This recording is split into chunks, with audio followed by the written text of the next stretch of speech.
How to Unlock the Power of Angelic Color and Ritual. I'm Dr. Katja Rusanen, spiritual counselor and best-selling author.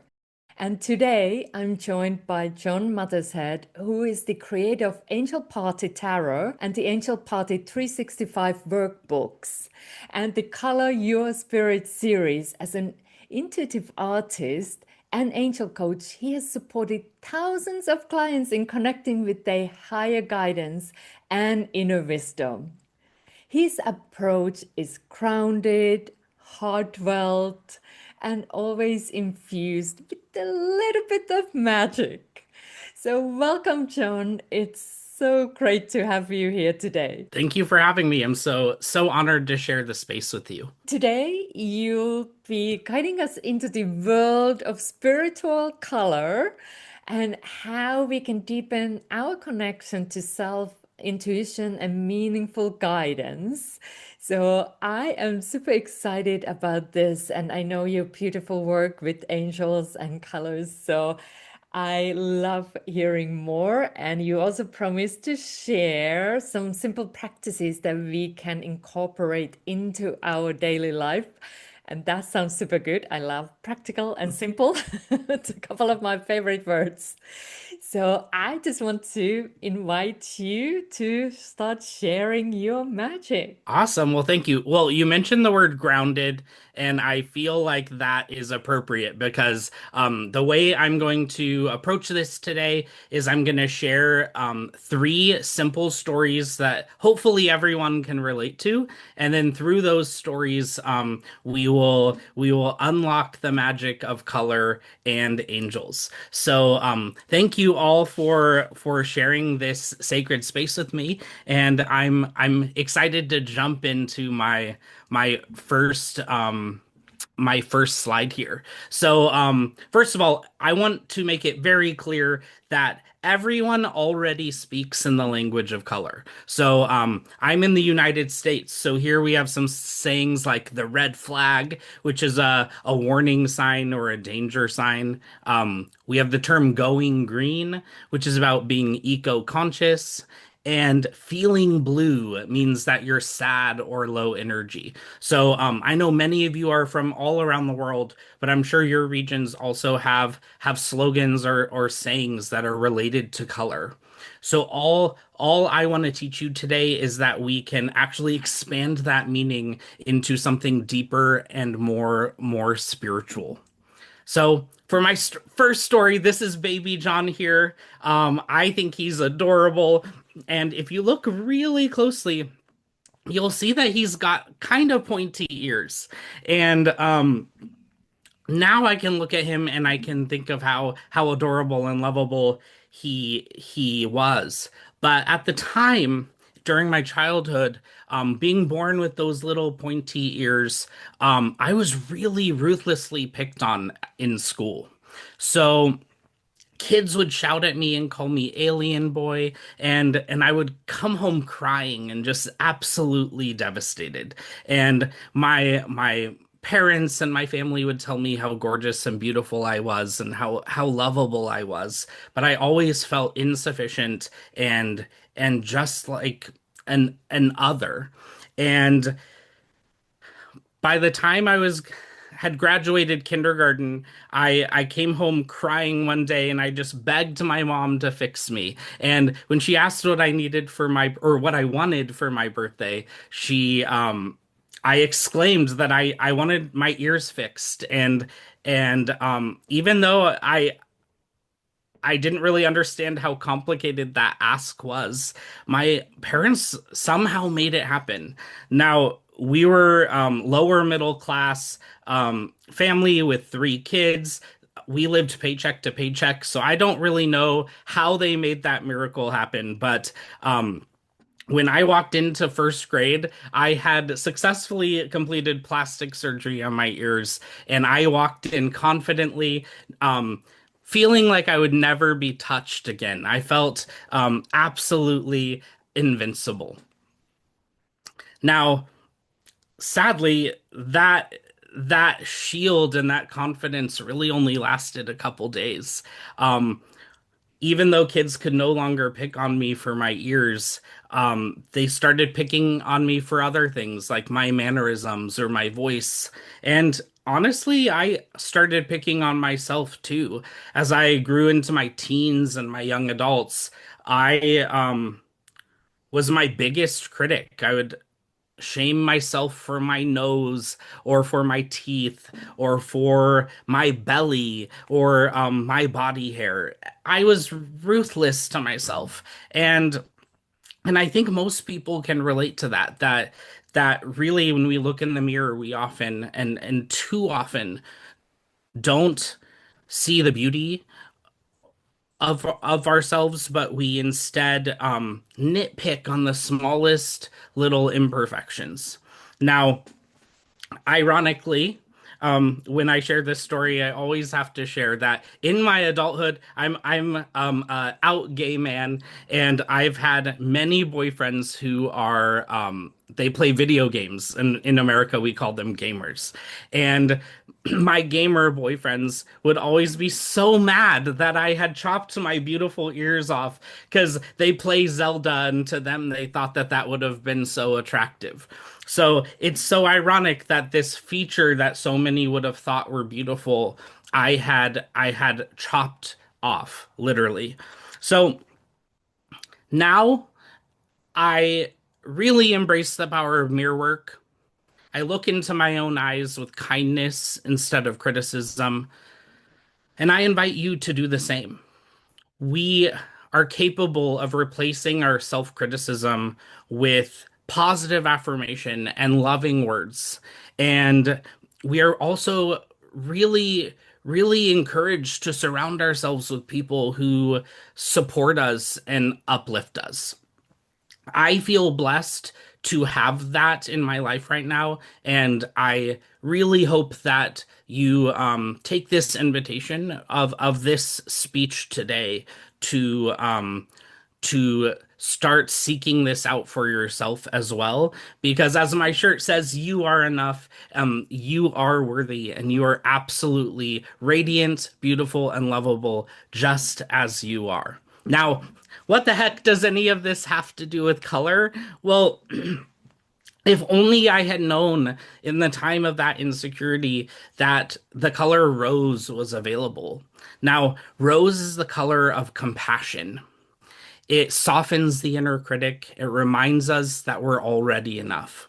It's also the color of Archangel Jophiel. Now, when I see colors or when I see angels, and I'm a angel coach and an intuitive artist, so when I communicate or channel the angels, they come to me as colors, not as humanoid figures. So when I see Jophiel, I see a beautiful rose color, and Jophiel is the angel of beauty. She helps us see ourselves and the world through divine perspective. I'll also point out that she is a perfect angel for decluttering.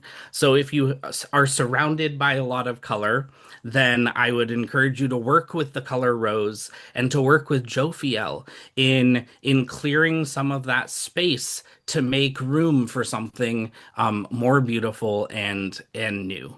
Now, rose is more than just a color; it's a magical frequency. So it's not just for decoration, but it's definitely capable of changing the vibration of your space.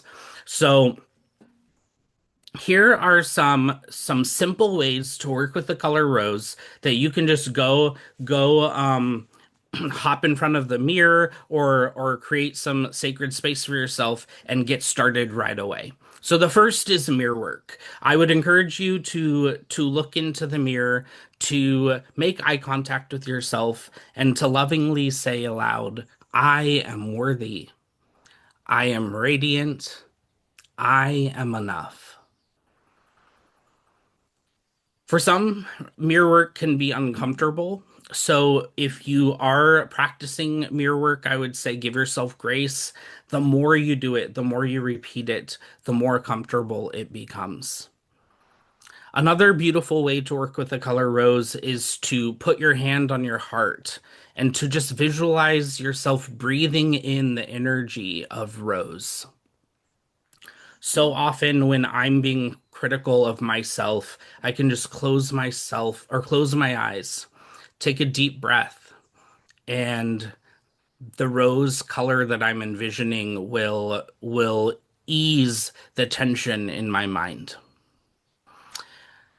Lastly, for rose, I would recommend a rose anchor. You can carry a rose-colored object like a flower, a crystal, or a stone, or even some fabric to remind yourself of the love and compassion of Jophiel.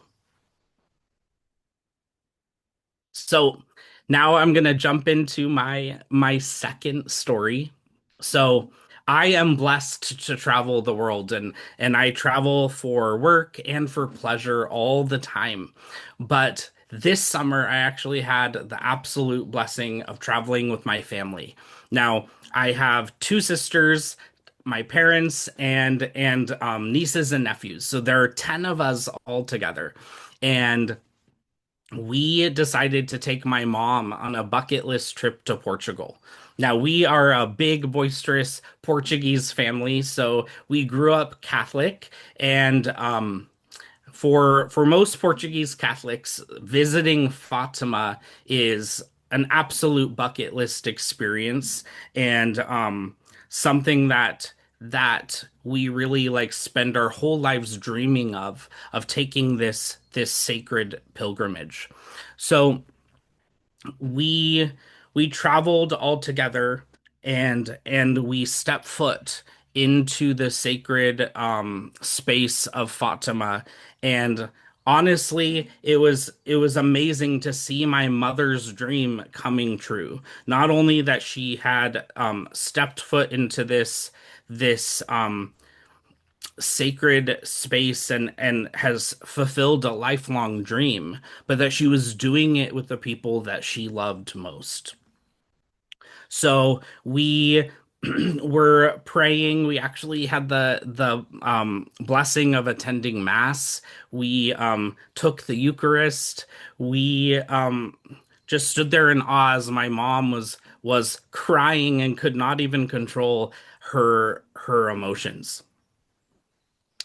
But now, Katya will know this because in a previous discussion, we I was talking about my trip to Japan, and I have no cultural connection to Japan prior to my visit last year. But I was telling Katya about the spiritual awakening and the fireworks that I experienced, and how there are so many out of body experiences as I visited the sacred shrines and temples. So I had built this up in my head that I would experience the same here. Now, I channel angelic messages. I connect with the angels literally every day. So I had built up this expectation that I would be be profoundly touched by this experience. Now, sadly, I was so caught up in the expectations from my ego that I felt nothing. Now, I'm a former musical theater actor, so if any of you know the musical A Chorus Line has a song where she feels nothing, and she's in acting class, and she is supposed to be on a bobsled with the wind blowing in her hair, and every other actor is feeling this profound experience, and she sings a song that she felt nothing. I felt nothing. Now, that's what was going through my head in this moment, that how could I be feeling nothing? I felt so much shame that I was feeling nothing, as everyone in my family and every pilgrim around me in this sacred space was crying and praying and having these profound moments. Now, when we were kids, we would participate in these Portuguese festas where we would dress up as the three children who discovered Fatima. So we're sitting there at their graves of Francisco and Jacinta, and literally I'm feeling nothing. And I started to spiral in emptiness and self-criticism. And it it taught me that regardless of how much spiritual training we have or how how ready we think we are for certain experiences, that perhaps we sometimes need to release the ego and release the vision that we have so clung to, and instead let go and allow ourselves to listen to the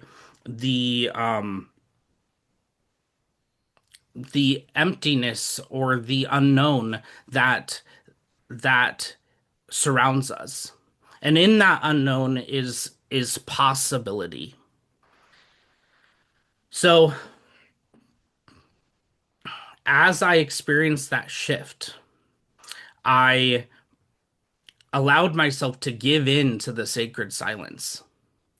And what I realized was that this experience wasn't meant for me. This experience was meant for my mother. And that by witnessing my mother's joy, I actually opened myself up to to profound gratitude and to such a sacred ceremony of family and even legacy. So, what the heck does this have to do with color? Well, the truth is black is the cosmic vessel. I think so many people are often scared of the color black, or they they feel like the darkness of black is so scary. But if I had opened my eyes to the color black earlier that day, I would have saved myself so much grief. Because what black holds is space for the unknown, and it allows us to embrace the silence. So if I had connected with black and I had used my knowledge of color, then I think I would have had a much more peaceful day well earlier. Now, speaking of peace, silver is the color of Archangel Azrael. And in that moment in Fatima, I was so focused on connecting with Mother Mary, and I was so narrowly focused that I was missing the presence of Azrael and Haniel. So those angels were actually present with me. I just hadn't opened my eyes to their emotion and their support.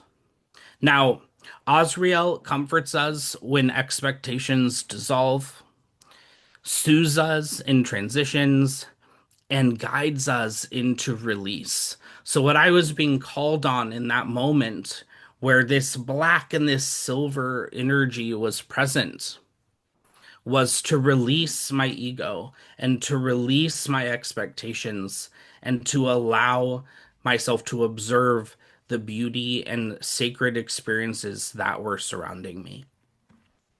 Now, gray was also present. Gray is my color for Archangel Haniel, and Haniel's the angel of intuition. So, what I was being called on to do at the moment was to trust in the wisdom of the unknown. And if I had softened my approach and I had trusted that the universe would deliver the perfect experience for me in this moment, I would have had a much more positive experience. So, especially in combination, these colors are so beautiful and so profound to work with. So, I would encourage all of you to explore these colors. Now, here are some simple rituals that you can explore. First, a beautiful candle ritual. If you light a black or silver candle, you can sit in silence and let the candle hold what you're ready to release. Candle magic is beautiful for release. And depending on the color, you can really sway what the intention is of that ritual. Journaling is also very profound. So I would encourage you all to grab a journal and write down what is worth releasing. Make sure that you're in a space with very little distractions so you can really just free write and that you're not controlling your pen with your mind. After you've written what you are willing and able to release, then tear, fold, or burn the page. Definitely burn it safely, though. Make sure you have a controlled environment. I have had clients who have had risky situations with fire, so I never want to be responsible for that. Lastly, the gray moonlight ritual. You can close your eyes, imagine gentle gray moonlight, and ask, what quiet wisdom is emerging? What quiet wisdom is emerging? And if you have the opportunity to sit in actual moonlight, this actually becomes an even more profound experience. So again, what I would encourage you as you fall into experiences where maybe your vision is too tight or your ego is getting in the way of some passion or joy is to embrace the black color of the unknown, to embrace the beautiful silver and gray of allowing your intuition to really guide you. I have one more story. I'm just gonna take a quick swig of water.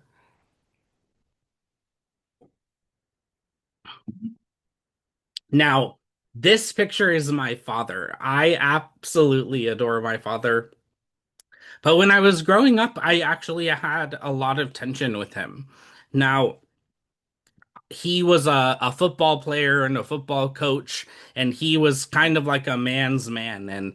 And growing up as a closeted gay guy, I often held so much tension and frustration with him, and and I realized that so much of that was projection, and so much of that was me not being truly authentic with myself.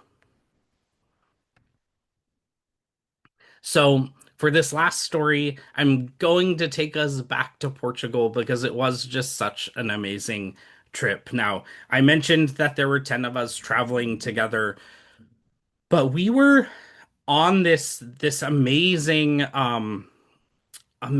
trip to reconnect with our roots. Now, we knew that we were going to be meeting some extended cousins and meeting some family there, but I didn't really quite realize how profound that would be.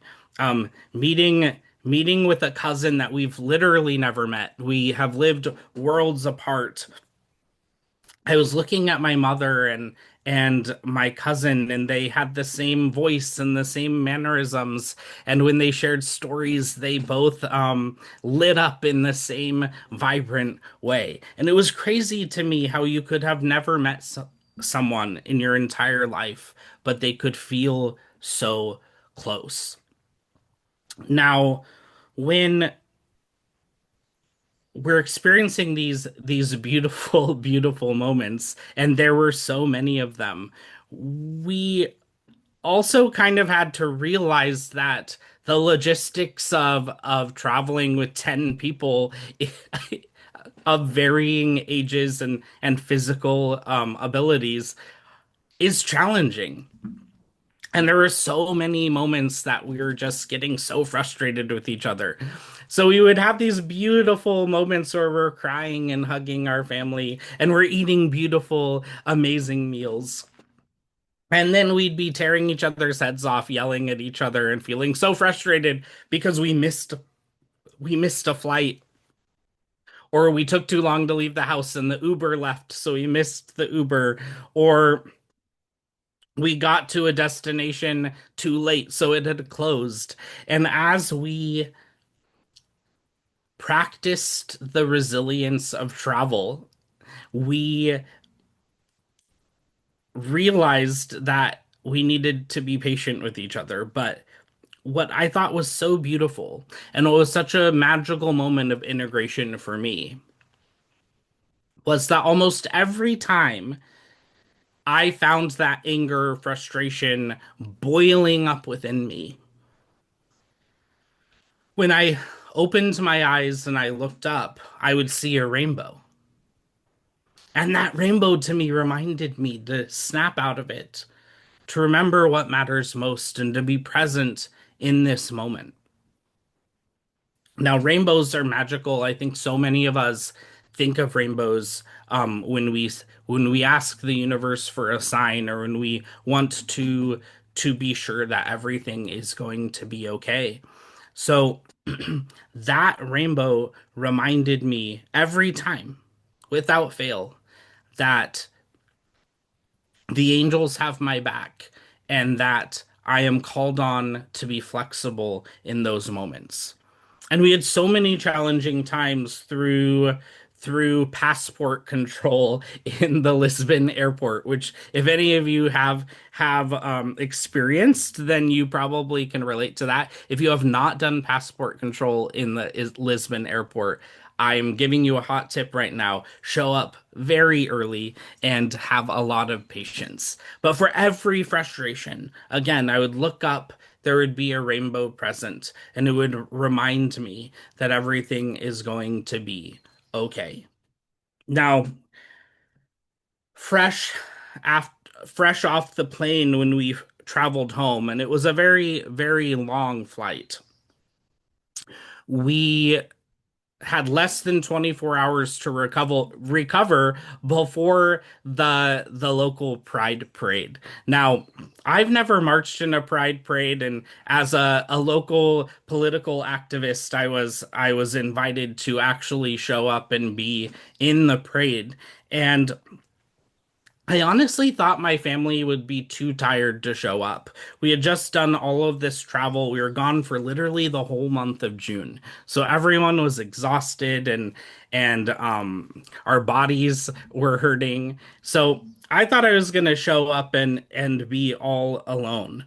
But as you saw with that picture of my dad and that rainbow flag, he showed up, and my whole family showed up, and they actually marched with me. And again, this was a beautiful holistic rainbow moment where everything was coming full circle. And these the times where I felt like I was insufficient, or that no one would love me for who I truly was, or that my family wouldn't accept me, or it was against my religion, and all of those stories that I have told myself for so long faded away. And I embrace this beautiful, joyful moment with my family where we are waving our rainbow flags, walking down the main street of our town, and being cheered on by everyone in the community. And the lesson here was that presence is always more important than perfection, that belonging is absolutely possible, and that we always still have time. So to give ourselves grace for those moments where we're slipping, or we're falling into those bad or low vibrational habits.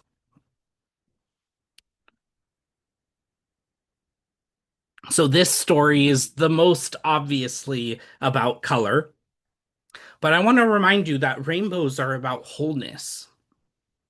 Rainbows let us know that every color belongs, and together they form unity. Rainbows are also the color of Archangel Raziel. Now, Raziel is the angel of mystery, and the rainbow reveals divine secrets, making the hidden visible. So often it's revealing the hidden magic within a situation. Now, it's also the color mix of visibility and belonging. So rainbows remind us of belonging and being fully seen in community. So you can see how that rainbow moment of marching down the street was really that full circle moment for me, and how it truly embodied rainbow. Now, the rainbow has a bunch of different colors. So what I would invite you to do is go to johnmothershead.com/angel color guide. So johnmothershead.com/angel color guide. And that will lead you to a page that defines all the colors and all the angels, so that you're not just limited to working with the colors that I've talked about today. But specifically for rainbow, here are some rituals that are practical and easy for you to connect with. So the first is choose your color. Pick one color of the rainbow that you most need today and imagine standing in that light. So I was telling Katja earlier that I've been suffering with a cough and I've been a little under the weather. So I was nervous about this speech today because what if I had a coughing attack, or I wouldn't be ready. So for this ritual, I chose the color green today. Not only did I wear the green, but I really visualized the green of Archangel Raphael surrounding me and letting me know that I'll be protected, and my health will be strong today, so that I could deliver this lesson. The next ritual is creative expression. So this is a really, really fun one, especially if you have kids. Draw or journal a rainbow. Write one word for each color that you want to embody. So this is really beautiful. And what I love about this activity is every time I do it, new words appear. So it's interesting to reflect back on past times that you've chosen to do this ritual, and the memories that you're connecting with, and you'll see that evolution every time that you do this one. And then last but not least, the dedication outward. And I'm a child of the 80s, so I remember the Care Bears, but this is my like Care Bear ritual. If you remember, the Care Bears would shoot this magical energy from their bellies. So for this one, visualize rainbow light expanding through you. Then send it outward to your family, friends, or community. So just like that Care Bear, sending that beautiful rainbow light and sharing it with others in the world. Right now, more than ever, we really need our light workers to step up and share their light. I mentioned that I'm a political activist, and we we in our own way can show up in a way that doesn't require fighting or necessarily even resistance, but just showing up and sharing our love, our light, and our empathy can make a profound difference in our community. Now, let's just have a quick recap of what we learned today.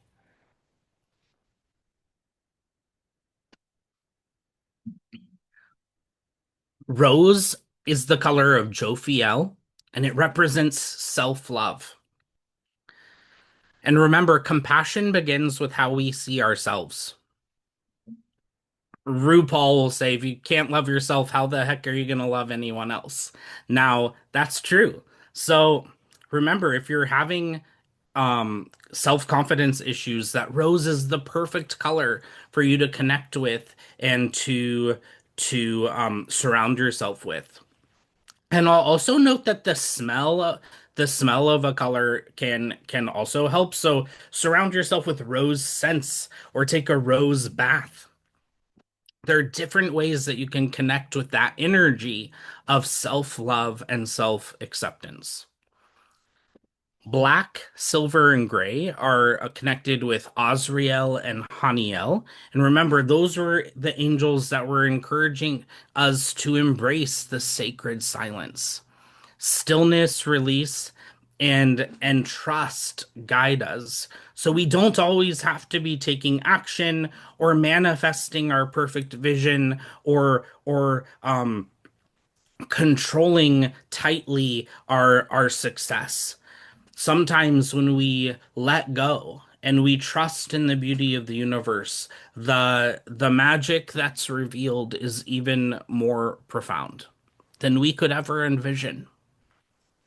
And last but not least, rainbow is associated with Raziel and wholeness.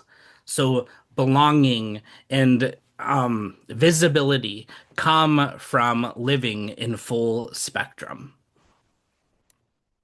So I want everyone to just take a moment and to sit back and to say aloud to themselves, I live in full color. I am whole. I live in color. I am whole. And that's it, Katja.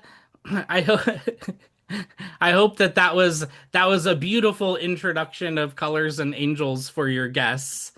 Absolutely. I really appreciate you sharing all the wisdom. And also, I just had tears in my eyes when you shared about your journey as the young version of you at the school. Such a story too.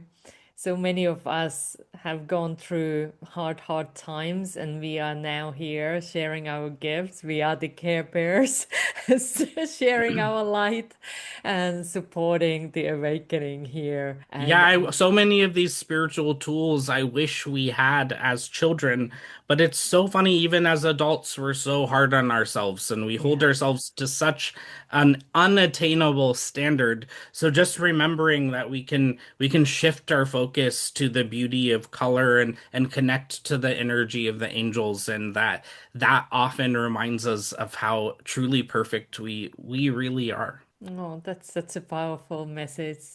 And just inviting everyone, test out these rituals that John was sharing. Test them, not just listening, but now go out there, go in front of the mirror, share and do these rituals because that way you embody all these beautiful support that is there, available there from the angelic realms as well. Yeah, and I want to mention I am giving a free gift to anyone who's listening today.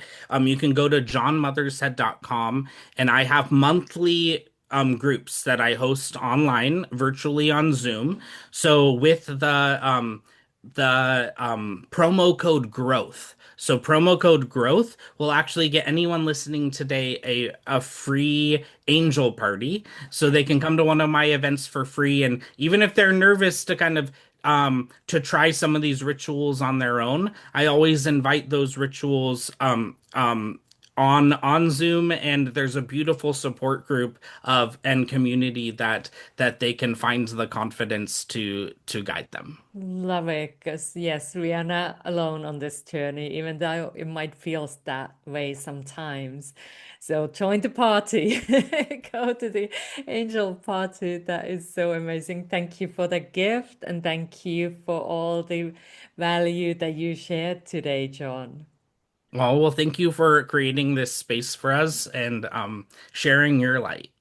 Thank you. And thank you for tuning in. And if you found this valuable, just share it with somebody who might need the spark of light, as well as leave a comment below the ritual you might be testing out. We'd love to hear from you. So thank you for tuning in, sending you lots of love and light like the Care Bear. Yes, yeah.